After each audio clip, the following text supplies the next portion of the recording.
Hey guys, so today we're going to look at my blood python. This is Athena. This is a blood python. People call these snakes pretty aggressive, and I think aggressive is kind of the wrong term. I think they're actually more defensive. Snakes actually can't even get aggressive. They don't have that capability in their brain. They're pretty much a noodle with a head, so they got to do anything and everything to protect themselves. She's a baby still. She's only about 6 months.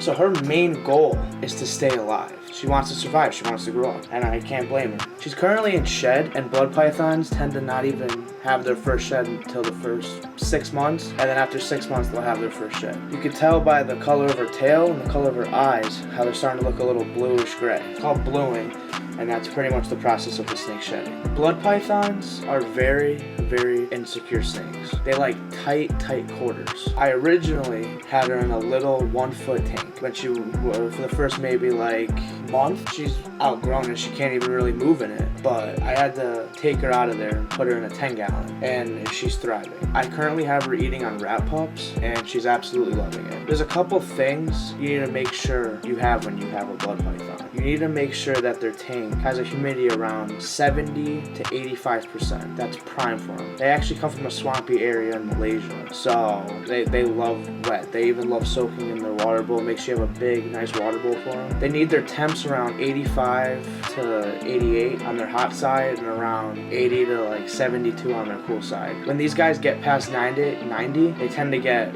really pissed off. So you just have to be sure that you don't have them soaking in your heat lamp. Smegma moss is a big thing for them. I think it improves her temperament a bunch. They like being secure, so when she crawls in the smegma moss, she feels more secure. She feels like she's hidden. And as you can tell, she doesn't have that oxblood red that you see in adults. That's because of the reason that she's still a baby. That oxblood red ends up coming in later on in life when they start getting a little older. The reason I have her sitting in a tub right now with some substrate is because I'm actually trying to tame her down. I'm trying to make her realize that she doesn't need to be all defensive with me. I'm just here taking care of her, making sure she has the best life that she can. She's slowly starting to relax. Before, when I first got her, I wasn't able to do this. She'd be taking cracks at me the whole time. But I eventually got her to the point to kind of just sit down, relax. She's still not to the point that I can pick her up, but she's doing really good. I'm impressed. I just can't wait to see when she's fully grown. When she becomes fully grown, she's going to be around 5 to 8 feet. Now, they're definitely a bigger snake.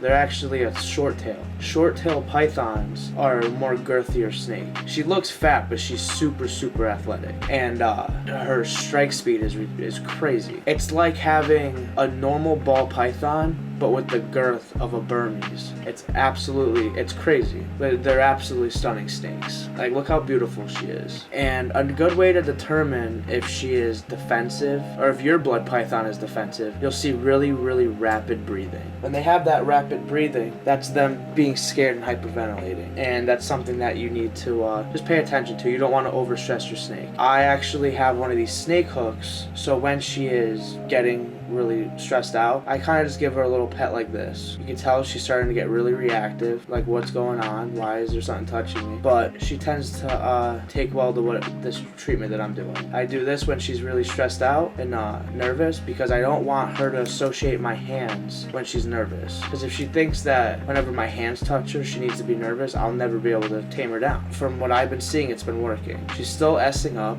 she's still ready to strike at anything that comes in her face, but she's slowly starting to get used to it. The tongue flicks is the biggest thing. When these guys are getting defensive, they'll usually poke just the forks of their tongue out and give it a shake, or they won't stick their tongue out at all and they'll pop their head straight up. These guys are really athletic. It may not look it, but they are. Like, if I put my hand here, she could jump back and strike my hand. They're super athletic and super quick, but they're absolutely beautiful, and it makes up for it. I'm okay with having to work with my snake a little bit. I mean, what's the point of getting a snake that's tamed down and there's nothing? At least it builds a bond with you and your snake.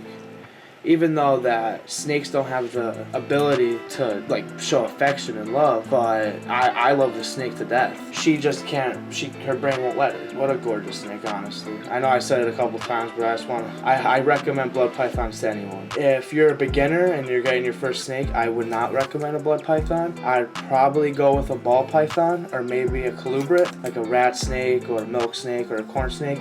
just get used to it, see how it is. This snake can live up to 25 years, so getting her is a big commitment. But if you love animals, love reptiles just like me, it's not that big of a commitment. It just brings joy to your life. If there was anything I could tell you, it would be just be patient. Patience is the biggest thing with these guys. When they start getting more size, getting bigger, they'll tend to start being less defensive. But she's starting to do good. She's getting a little size to her. She's probably about a foot long. I think last time I weighed her, she was 186 grams. So she's definitely doing good. But until next time, guys, remember to like, subscribe, and share, and I'll see you next time.